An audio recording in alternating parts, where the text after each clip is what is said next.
دین کے عالم نہیں بن سکتے تو دیندار بنو، دین کے حامل بنو، دین سے متاثر ہونا سیکھو۔ تو واضح ہے نا کہ ایک یہ بھئی ذہن کو بھی دین کے معارف کا گنجینہ بناؤ، حقائق کا، وہ کچھ لوگ ہوتے ہیں جو ایسا کر سکتے ہیں۔ ہر آدمی کی بساط میں یہ نہیں ہے ذہن کا اعلیٰ درجے کا استعمال،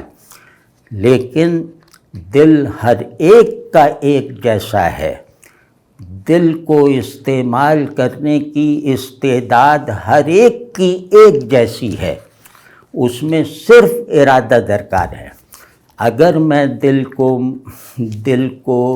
کا نظام چلانے کے لیے دینداری کا راستہ چنتا ہوں تو دل کا جو دروازہ کھلوانا ہے یہ مجھے بھی آتا ہے، آپ کو بھی آتا ہے، پڑھے لکھے کو بھی آتا ہے، ان پڑھ کو بھی آتا ہے، یعنی دل میرا مرکز وجود ہے۔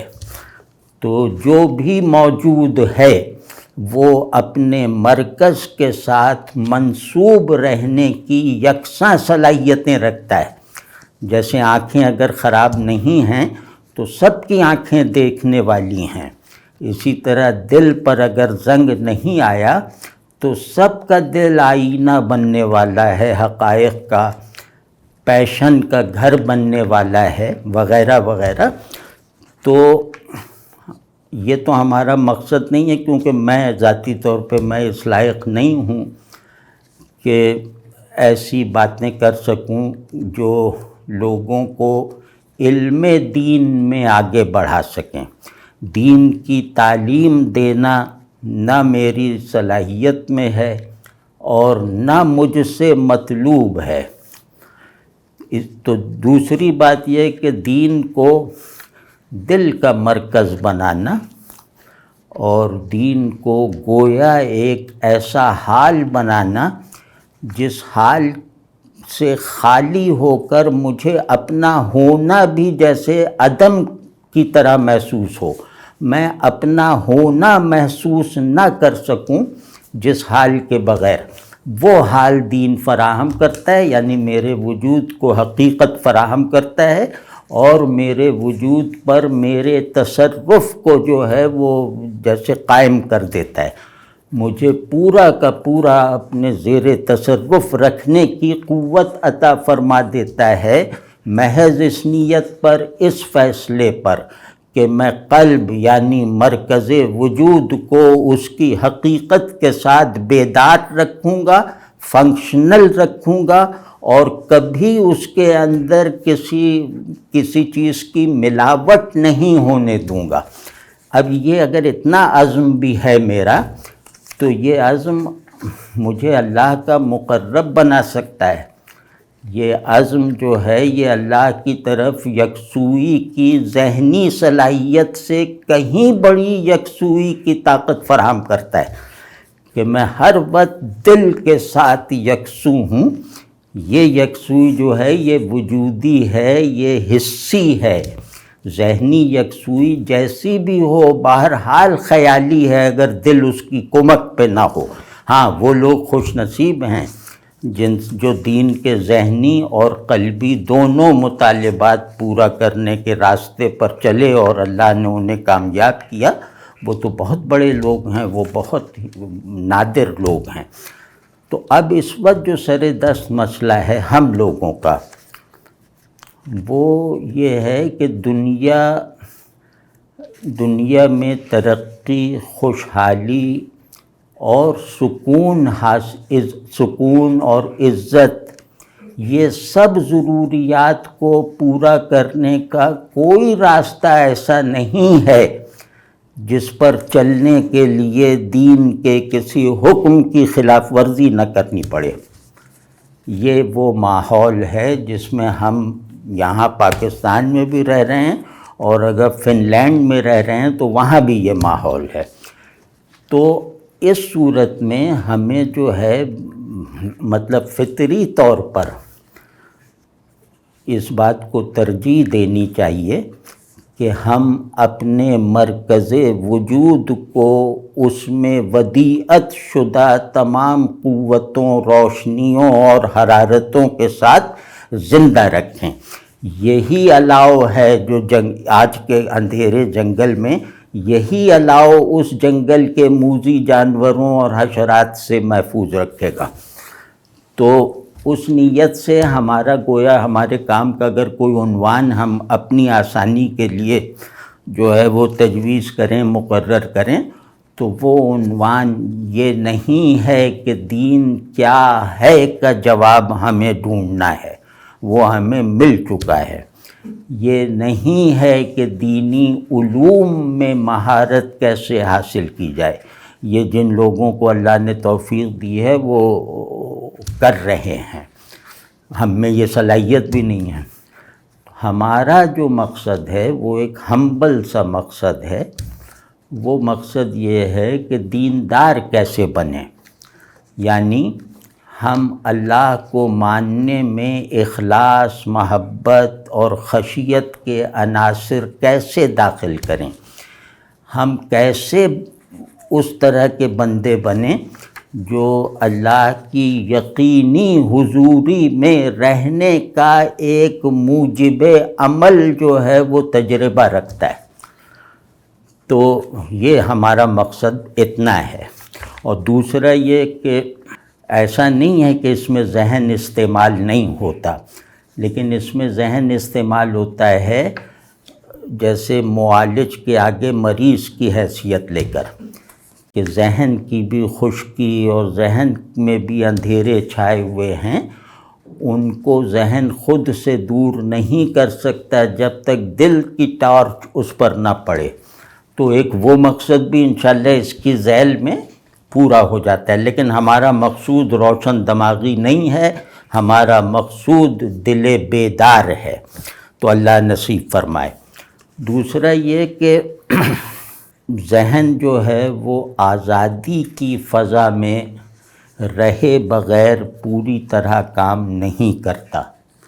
یہ جیسے ایک اس میں گندھی ہوئی بات ہے، اس کو بنایا ہی اللہ نے ایسا ہے کہ یہ غلطی کے سے ڈرے بغیر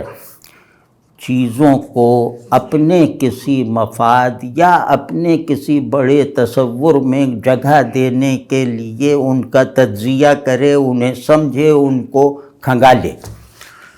تو اس میں یہ کہ اس میں ذہن غلطی سے نہیں ڈرتا، کیونکہ ذہن کا پہلا جو اقدام ہوتا ہے کسی چیز کو سمجھنے کا، وہ اقدام یقیناً قابل ترمیم ہوتا ہے۔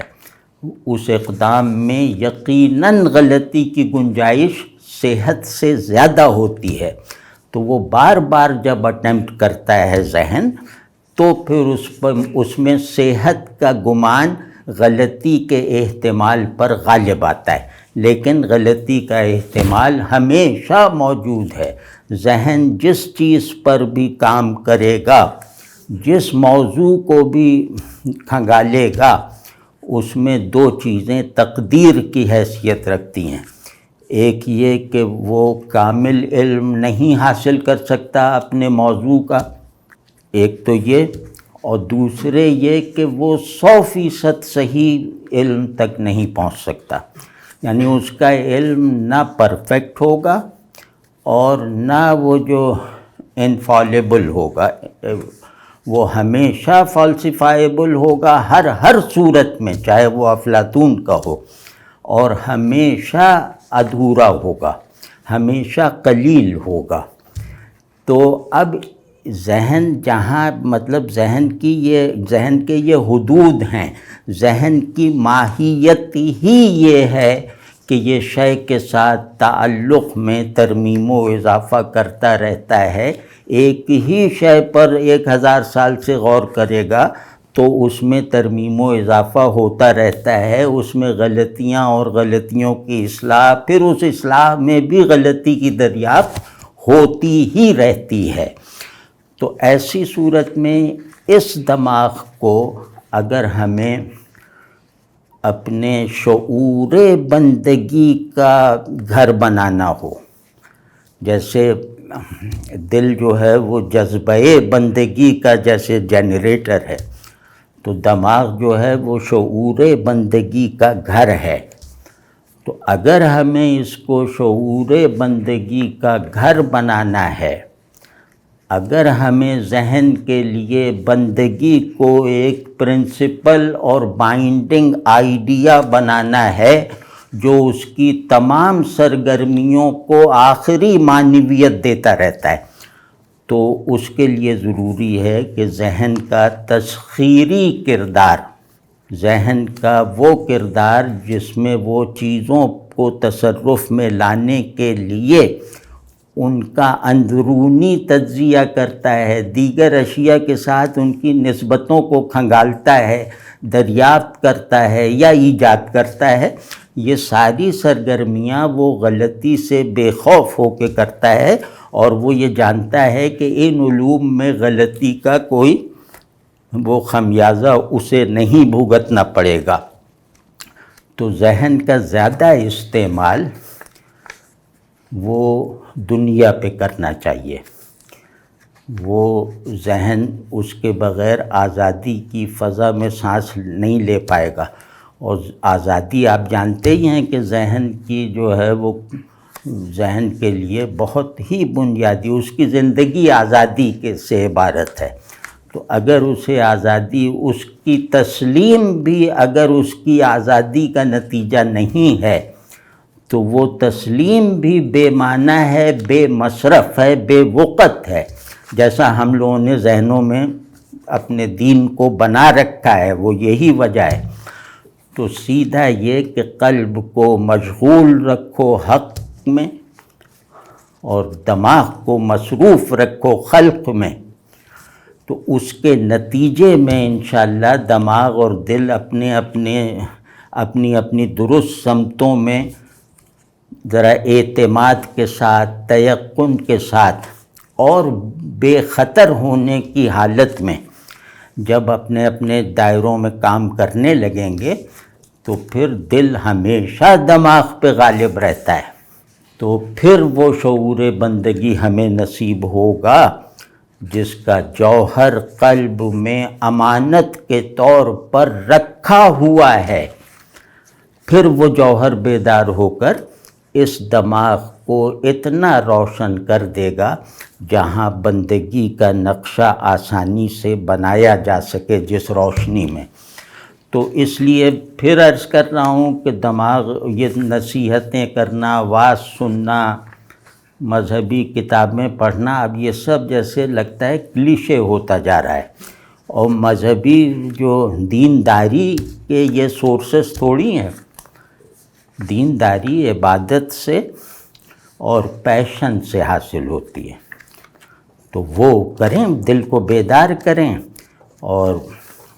اس کی بیداری کا اظہار ذوق عبادت سے ہوگا۔ تو جو ذکر اور عبادت میں جس کا شغل ان میں زیادہ ہے اس کا دل زیادہ بیدار ہے، تو اسے کوئی لازمی حاجت نہیں رہتی اپنے ذہن کی رہنمائی کی، کیونکہ ذہن ہمیشہ فالٹی نتائج بھی پیدا کرتا ہے۔ تو خیر، تو اس کے لیے ہم نے بہت بڑی غلطی کی ہے، اور اپنے سلف سے یہ نہیں سیکھا کہ علم، جسے علم کہتے ہیں، وہ علم ذہن کی آزادہ روی کا نتیجہ ہوتا ہے، ذہن کی پابندی کا رزلٹ نہیں ہوتا۔ ذہن پابند اگر ہو جائے تو اپنی آزادی کو، اس سے دستبرداری، اس کو اس پابندی کے حقوق ادا کرنے کے لائق بھی نہیں رہنے دیتی۔ اب دنیا میں ہم بالکل کشکول بدست ہیں، اور دین میں ہم افضل المخلوق ہیں، تو یہ جو ایک مضحکہ خیز تضاد ہے نا، وہ تضاد اسی وجہ سے ہے کہ ہمارے دل نے ہمیں نہیں کہا کہ جا کے دنیا کو کھنگالو، دنیا اللہ کی نشانیوں کا ایک مجموعہ ہے، اور اس مجموعے میں جو وہ تکنیکی اور تجزیاتی غلطی بھی اگر ہوتی ہے تو اس پہ کوئی پکڑ نہیں، بلکہ اس کا بھی فائدہ ہوگا کہ ناکامی ہی کامیابی کو جنم دیتی ہے۔ تو ہم نے ذہن کی اس سرگرمی اور ذہن کے اس مزاج کا گویا خیال ہی نہیں رکھا، تو اس کا نتیجہ یہ نکلا کہ ہمارے یہاں سب کچھ حافظے میں ہے، یعنی ہمارا ذہن گویا ایک حافظہ ہے، اور اس حافظے میں ہر طرح کی چیزیں پڑی ہوئی ہیں، دینی بھی، دنیاوی بھی، مفید بھی، مضر بھی۔ تو ہم اس حافظے میں سے ہمیشہ ان چیزوں کو نکال کر تازہ کرتے رہتے ہیں جن کی ہمیں دنیاوی ضرورت ہے، جن کا فائدہ دنیاوی ہے، کہ بھئی وہ طارق روڈ پہ فلاں دکان تھی، اس دکان کا نمبر یہ تھا، اب یہ یاد ہے، اب جب میں جاؤں گا وہاں تو یاد آئے گا کہ یار وہ دکان سے کپڑا خریدنا ہے، تو بس اس کو نکال کے جھاڑ پونچھ کے اس دکان تک پہنچوں گا۔ پھر دکان کے تجربے کے نتیجے میں پھر حافظے میں اس کا مرتبہ دوبارہ سے طے ہوگا کہ اس کو فراموشی کے خانے میں رکھنا ہے یا اسے اپنے ڈیٹا کے طور پہ محفوظ رکھنا ہے میموری میں۔ تو واضح ہے نہیں بات؟ تو حافظہ بہت بنیادی قوت ہے، یعنی حافظہ اگر نہ ہو تو دماغ مفلوج ہے، اندھا ہے، یہ ایک قدم نہیں چل سکتا اگر حافظہ نہ ہو۔ لیکن کیا ہم نے اپنے حافظے کو دماغ کی سرگرمیوں کے لیے درکار ڈیٹا بیس بنایا ہے؟ کیا ہمارا حافظہ خیالات اور افکار اور نظریات کی نرسری بنا ہوا ہے؟ کیا ہمارا حافظہ بہت پر رونق پر بہار ہے؟ ایسا ہرگز نہیں ہے۔ ہمارا حافظہ بہت چھوٹے دماغ کی چھوٹی اور شرمندہ کر سکنے والی ضروریات کی تکمیل کے ناگزیر ذرائع کی فراہمی کا ذریعہ ہونے کے سوا کچھ نہیں رہ گیا۔ تو اب اس میں دین بھی ڈالا ہوا ہے حافظے میں، تو حافظے کا جو استعمال ہم نے ڈھونڈا ہوا ہے اس میں دین بھی اسی استعمال میں آنے لگتا ہے۔ ظاہر دین ممتاز تھوڑی ہے، وہ بھی حافظے میں ہے، طارق روڈ کی دکان کا نمبر بھی حافظے میں ہے۔ تو اب ضرورت مجھے طارق روڈ والی پڑتی رہتی، میں اسے تازہ کرتا رہتا ہوں، اور پھر حافظے کے جس کانٹینٹ کو میں استعمال میں نہیں رکھتا وہ گویا سڑ جاتا ہے۔ حافظے کی دو قسمیں ہیں، ایک فریزر ہے، چلو وہاں چیزیں کام میں نہ بھی آئیں تو محفوظ رہتی ہیں، اور ایک قسم ایسی ہے کہ وہ آپ صحرا میں ایک بوری میں بھر کے چیزیں محفوظ کر رہے ہیں، کچھ دن گزرتے ہیں وہ چیزیں سڑ جاتی ہیں۔ تو ہمارے حافظے کا زیادہ رقبہ صحرائی بن کے رہ گیا ہے، یہاں چیزیں آتی ہیں اور سڑ جاتی ہیں، اور زیادہ تر وہ چیزیں سڑتی ہیں جو بہت زیادہ قیمتی ہوتی ہیں ہمارے لیے، وہ سڑ جاتی ہیں، اور جو مفاد عاجلہ کو پورا کرنے کی ضمانت رکھتی ہیں وہ چیزیں ہم ہمیشہ جھاڑ پوچھ کرتے رہتے ہیں، اس کو ہمیشہ رنگین رکھتے ہیں، اس کو بار بار استعمال کرتے ہیں، ان کی انوینٹری بھی بنائے رکھتے ہیں، ان کی طرف سے خوب چوکس رہتے ہیں، یعنی طارق روڈ کی دکان کی طرف سے۔ تو ایسا نہیں ہے، اب بھی ہمیں سمجھنا چاہیے کہ دنیا میں بے وقعتی آپ کو حق کے راستے میں رکاوٹ بنائے گی۔ آپ کو دیکھ کر لوگ حق سے بیزار ہو سکتے ہیں کہ یہ پروڈیوس کرتا ہے حق، تو اور جیسا کہ ہو رہا ہے۔ تو میرے بچپن میں گاؤں میں جہاں پیدا ہوا تھا وہاں ہمارے یہاں ایک کبوتر خانہ تھا۔ کبوتر بازی ایک علم دریاؤ ہے، بہت بڑا فن اور علم ہے، اور اس کا شوق جسے لگ جائے پھر اس کی زندگی میں کوئی اور دلچسپی نہیں رہ جاتی، یہی اس کی اولاد ہوتی ہے، یہی اس کی ساری دنیا ہوتی ہے، یہی اس کا دین بن جاتا ہے۔ تو اس طرح کے کبوتر باز ہمارے خاندان میں کوئی تھے، تو انہوں نے کنواں، وہاں کنواں کھدوا کر اس میں کابوک بنائے جاتے ہیں اور کبوتر اس میں رکھے جاتے تھے۔ اب مجھے نہیں معلوم، لیکن اس زمانے میں یہ سب نہیں تھے، یہ جالیوں والے جو وہ کنویں میں کابوک بنتے تھے کبوتروں کے، اور ان کو پھر ہر ایک کا نام معلوم ہے، ہر ایک کا کابوک معلوم ہے، ہر ایک کی خوراک معلوم ہے، ہر ایک کی بیماری کا پتہ ہے، یعنی پوری نگہداشت اس کی 24 گھنٹے کی ہوتی تھی، اور اس کے بعد ان کو مقررہ وقت پہ جیسے اڑایا جاتا تھا، یہ جیسے کبوتر باز جو ماہر ہیں وہ کرتے ہیں۔ تو حافظہ یہ کبوتروں کا کنواں ہوتا ہے۔ اس کنویں میں اگر آپ نے کبوتروں کی نگہداشت چھوڑ دی تو ظاہر وہ مر جائیں گے اور وہ اڑ نہیں سکیں گے، وہ کسی اور کام کے نہیں رہ جائیں گے، ان کا آپ کے ساتھ تعلق بالکل بے معنی بن کے رہ جائے گا۔ تو حافظے میں موجود چیزوں کو تازہ رکھنا پڑتا ہے، انہیں کمزور ہونے سے بھی بچانا پڑتا ہے، ان کی خوراک بھی انہیں فراہم کرنی ہوتی ہے، اور ان چیزوں کے یعنی کبوتر کی ان نسلوں کے حساب سے ان کی خصوصیات کا لحاظ رکھتے ہوئے انہیں پرواز کے مختلف زاویوں کی تعلیم دینی پڑتی ہے۔ تو ہمارے حافظے میں یہ سب کہاں ہو رہا ہے؟ ہمارا کنواں تو ہے لیکن وہ اندھا کنواں ہے، اس میں ہمارے بزرگ کچھ کبوتر وغیرہ رکھ گئے تھے، لیکن ہم نے تو ان سب کو مار دیا۔ تو اب واضح ہے نا یہ بات کہ حافظہ تخیل کی ماں ہے، حافظہ فکر اور تعقل کا منبع ہے، یعنی ذہن کی تمام جو ایکٹیویٹیز ہیں وہ سب کی سب ماخوذ ہیں، اس پر موقوف ہیں حافظے پر۔ حافظہ ان کو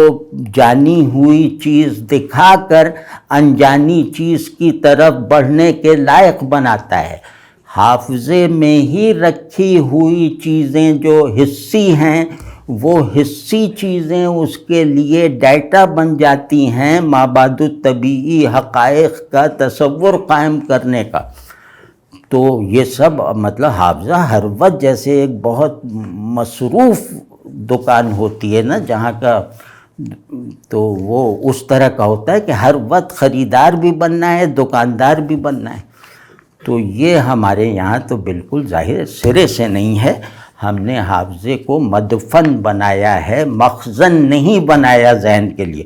یہی وجہ ہے کہ مسلم ذہن نہ کوئی تخیل پیدا کر پا رہا ہے، نہ کوئی تھیوری بنا پا رہا ہے، نہ کوئی فلسفیانہ تھیوری، فلسفیانہ نظریہ تشکیل دے رہا ہے، حتیٰ کہ اپنے جو اسکرپٹس ہیں ان کے فہم کے لیے بھی وہ غیر کا محتاج بننے جا رہا ہے۔ وہ اتنا اپنے یعنی قرآن کو سمجھنے سے کہ اس سطح سے محروم ہے جو وہاں مغرب میں بیٹھے محققین کو حاصل ہے۔ تو یہ سب اس وجہ سے ہے کہ ہم نے ذہن کا استعمال وہ غلط کیا، ذہن کو آزادی سے محروم رکھا، اور وہ تو گویا وہ آکسیجن کاٹ دی ہم نے اس کی۔ تو اب اس کے لیے بہت زیادہ ضروری ہے کہ ہم ایک رسمی واضح و نصیحت کی کوئی ضرورت ہی نہیں، بھئی کچھ احکام ہیں، فضائل ہیں، کچھ عقائد ہیں، ان سب میں سچے ہو جاؤ۔ اب سچا ہونا تمہیں کون سکھائے گا؟ سچا ہونا تو اللہ نے سمجھا کے سجھا کے سکھا کر پیدا کیا ہے، تو اپنی اس فطرت کو عمل میں لاؤ نا، اپنے قلب کو زندہ کرو، اور بس اللہ سے تعلق میں چاہے لڑکھڑاتے ہوئے چلو، لیکن یہ کہ دل کے زور سے اس لڑکھڑاہٹ کو آگے بڑھنے میں رکاوٹ نہ بننے دو۔ تو یہ سب کر سکتے ہیں، بس غیرت کرو، حمیت سے کام لو، اللہ سے تعلق کے فضیلت کو سمجھو، ضرورت کو سمجھو، اپنی حقیقت کو سمجھو، اپنے دل کی حکمت سے۔ سب اس قابل ہیں، کسی کو کسی لیکچر کی ضرورت نہیں ہے، بس ایک عزم بندگی ہو تو سب ٹھیک ہے۔ نہ ہو تو آپ پوری تفسیر پڑھا دیجئے، آپ دنیا کے سب سے بڑے بڑے واعظوں اور کو سے تقریریں کروا لیجئے، آپ دنیا کے سب سے بڑے صوفیوں سے توجہات ڈلوا لیجئے، کچھ بھی نہیں ہونا۔ تو اب صورت یہ ہے، اور اس کا ایک اور نقصان یہ ہے کہ دینی کام کرنے والے لوگوں میں مایوسی پھیلتی جا رہی ہے، ہماری اس بیگانگی اور نان سیریسنس کی وجہ سے۔ تو آپ دین کے کام میں آگے چل کے رکاوٹ بن رہے ہیں، مطلب دین کا جو کام آگے ہونا تھا آپ اس میں رکاوٹ بن گئے۔ تو اب بہتر یہ ہے کہ ہم انسانی زندگی اور خصوصاً ذہن کو انرچ کریں، انلائٹن کریں، ان کو سنجیدگی کے ساتھ استعمال کرنا سیکھیں اور سیلف لیسلی استعمال کرنا سیکھیں۔ چھوٹے چھوٹے مفادات خود غرضی پیدا کریں گے نا جو ہم میں ہے دنیا کے حوالے سے، کیونکہ دنیا سے ہمارے مفادات چھوٹے چھوٹے ہیں اور اپنی ذات تک اور اپنے خاندان وغیرہ تک محدود ہیں۔ تو وہ بھی ہمارا دنیا پر تدبر بھی دماغ کو ویران کر رہا ہے۔ تو اب اس کا علاج یہی ہے کہ دماغ کو آزادی کی نعمت چکھاؤ اور اس آزادی کا درست استعمال سکھاؤ، اور وہ جو درست استعمال کا دائرہ ہے وہ غیر محدود ہے۔ دنیا کی ہر چیز حقیقت کی طرف کھلنے والی ایک کھڑکی ہے، انسان کے کام آ سکنے والی ایک شے ہے۔ تو بس اس کو دریافت کرو اور غلطی سے نہ ڈرو۔ تو یہ جو ہے بھائی، یہ سب سے میں، اور خاص طور پہ جو لوگ باہر رہتے ہیں ان کو چلو ایک ماحول بھی فراہم ہے، وہ اس بات پہ بہت توجہ دیں کہ غور و فکر وغیرہ جو بھی کرنی ہے وہ غلطی کے خوف سے آزاد ہو کر کرنی ہے، اور وہاں کرنی ہے جہاں غلطی آخرت کو متاثر نہیں کرتی، بلکہ ممکن ہے وہ غلطی نیکیوں میں لکھی جائے، تحقیقی وہ جو سرگرمی ہے وہ نیکیوں میں لکھی جائے۔ تو اب اس پس منظر میں آج کچھ میں نے کنٹینشنز لکھی ہوں، اب تو بہت مرتبہ پڑھی بھی ہیں، تو میں نے کہا اب اسی کو کام میں لاؤ۔ یہ لکھی تو 15-20 برس پہلے ہیں، لیکن بہرحال اب اس میں سے آج کچھ مطلب ایک خاص مقصد سے کچھ کنٹینشنز آپ کو سناتا ہوں، مطلب فقرے، ون لائنر۔ اور یہ کنٹینشن ایک ادبی صنف ہے، اور یہ قدیم ترین اصناف خطابت میں سے ہے، قدیم ترین۔ جتنی قدیم تہذیبیں ہیں آپ اگر غور کریں تو وہ فقروں میں، ان کی جو بڑی باتیں ہیں وہ فقروں میں ہیں، جو تغرے وغیرہ بنے ہوئے ہیں نا، نو دائی سیلف اور یہ سب، تو وہ فقروں میں ہیں۔ تو وہی کنٹینشن یہ ادب کی اور خصوصاً خطابت کی قسم ہے، اور اس میں یہ خیال رکھا جاتا ہے کہ نثر اسلوب ادبی ہو، الفاظ بلند آہنگ ہوں، الفاظ خطیبانہ ہوں۔ تو عام زبان جو روزمرہ کی زبان ہوتی ہے اس میں سہار نہیں ہوتی خطابت میں کھپنے کی۔ تو جب بھی ہم خطابت یا کوئی بڑا تخیل لانا چاہیں گے تو عام زبان کو سے ہمیں تھوڑا فاصلہ پیدا کر کے زبان کے جو خاص اور اسپیشل زونز ہیں ان کو استعمال میں لانا پڑتا ہے۔